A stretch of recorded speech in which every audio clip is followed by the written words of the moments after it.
Olá, galerinha! Bem-vindos a mais uma aula e hoje nós vamos falar sobre a colonização portuguesa na América.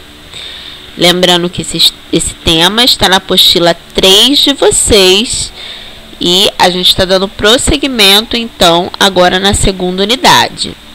Beleza? Vamos lá? Colonização portuguesa na América. Basicamente, o que a gente vai falar hoje é sobre a colonização do nosso país, do Brasil. Nessa imagem, a gente vê os portugueses chegando ao Brasil. E aí, sendo recebido ali pelos índios. É uma pintura do que seria, né, do que os portugueses, a forma que os portugueses viram essa chegada. Você pode perceber que ali os índios estão sendo demonstrados como bem selvagens e agressivos, né? E os portugueses chegando sempre de boa ali, para mostrar que realmente eles seriam muito pacíficos, mas a realidade a gente sabe que não é bem essa. O período pré-colonial brasileiro não foi nada pacífico. Então, antes de começar a colonização efetiva do Brasil, Portugal ele disputou a posse do litoral brasileiro com a Holanda, com os espanhóis e em outras batalhas menores, até conseguir finalmente se estabelecer como colonizador determinante a partir de 1530. Então, foram 30 anos nesse processo. Depois vieram os ciclos de ocupação e da escravidão de indígenas e africanos. Sim, existiu escravidão de indígenas sim no nosso país. Foi bem menor do que a dos africanos, porque tinham interesses maiores em trazer os africanos para o Brasil. Quais eram esses interesses? Quando os africanos foram trazidos para o Brasil como escravos, já foi numa questão de um ciclo da cana-de-açúcar, do café, depois, né? Então, essas explorações, elas já ocorriam em território africano. Então, os africanos, eles já estavam acostumados a trabalhar com o plantio, a colheita da cana-de-açúcar, do café. Por quê? O solo e o clima africano são parecidos com o do Brasil. Por isso, os portugueses viram essa oportunidade de trazer uma mão de obra já mais qualificada e específica para o nosso país, que já sabia o que estava fazendo, só que dessa maneira brutal, que é através da escravidão. E não é porque o índio era preguiçoso ou porque qualquer outra dessas desculpas que a gente vê sendo falada, por que o índio não foi escravizado ou porque o índio não foi utilizado como mão de obra. Foi também, só que na maior parte dos locais do Brasil, os índios eles reagiam de forma bem organizada e muito grande contra os portugueses. Eles lutavam mesmo, eles davam a vida deles para não serem escravizados. E aí, a maioria dos indígenas foi realmente dizimada. Aqueles que conseguiram fugir, se embrenhar no mato, né, se esconder nos meios das florestas, conseguiram. Agora, a maioria deles foi morta pelos portugueses. Já os africanos, eles tinham uma estrutura familiar diferenciada dos indígenas. Então, o que acontecia muitas vezes é que ocorriam ameaças. Por exemplo, eles aprisionavam a família de todo do africano e aí eles diziam, olha, se você não for, se você reagir demais ou alguma coisa do tipo, seus filhos vão sofrer ou sua mulher vai sofrer penalidades, né? A gente vai matar, a gente vai torturar.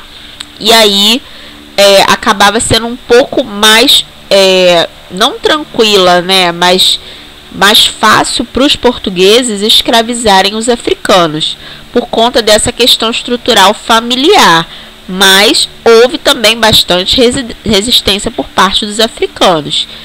Mas não foi a mesma forma dos indígenas, até porque os africanos eram muito mais úteis aos olhos dos portugueses do que os indígenas, porque os africanos eles sabiam trabalhar, fazer todo o manejo da agricultura dos produtos que os portugueses queriam fazer no Brasil. Então eles não tinham também para que matar essas pessoas. Eles matavam muitos, mas eles queriam, na realidade, o africano vivo e trabalhando arduamente para gerar lucro e enriquecer ainda mais os portugueses.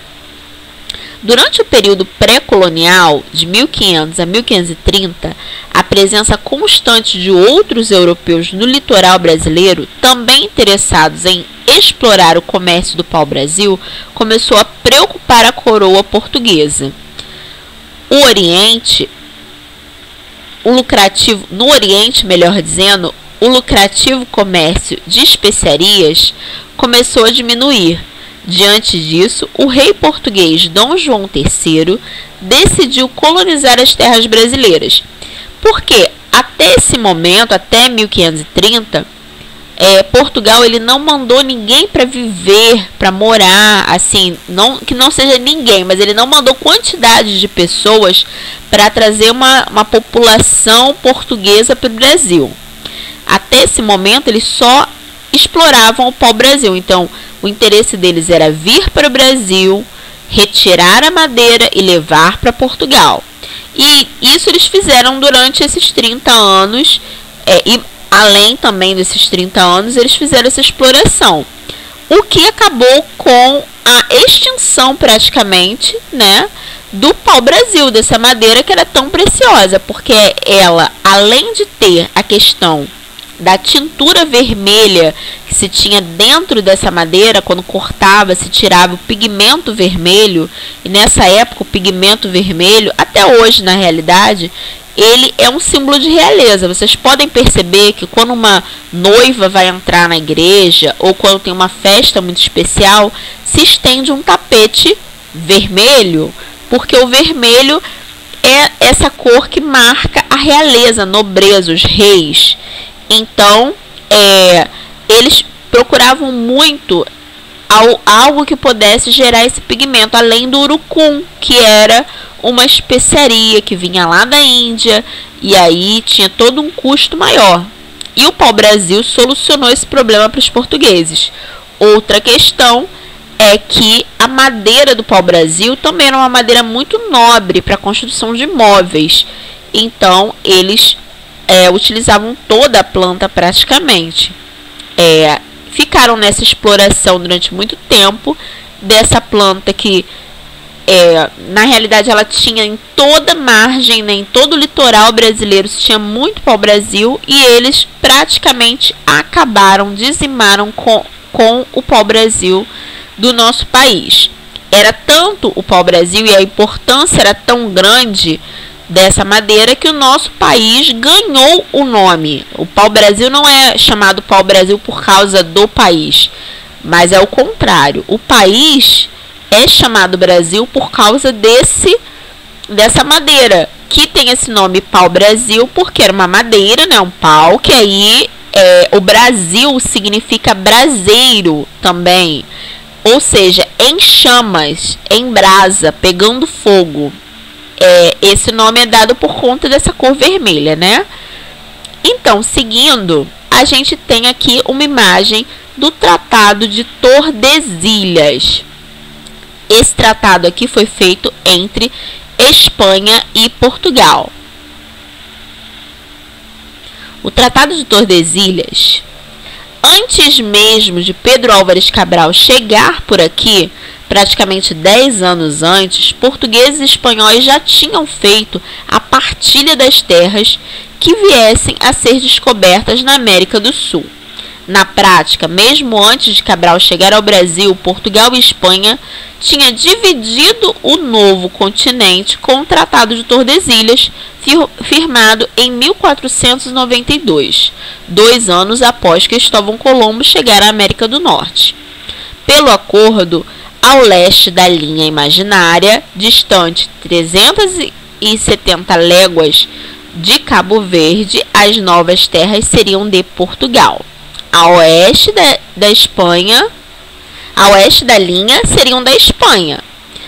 O Brasil, pelo Tratado de Tordesilhas, acabaria na linha que liga o município de Laguna, em Santa Catarina.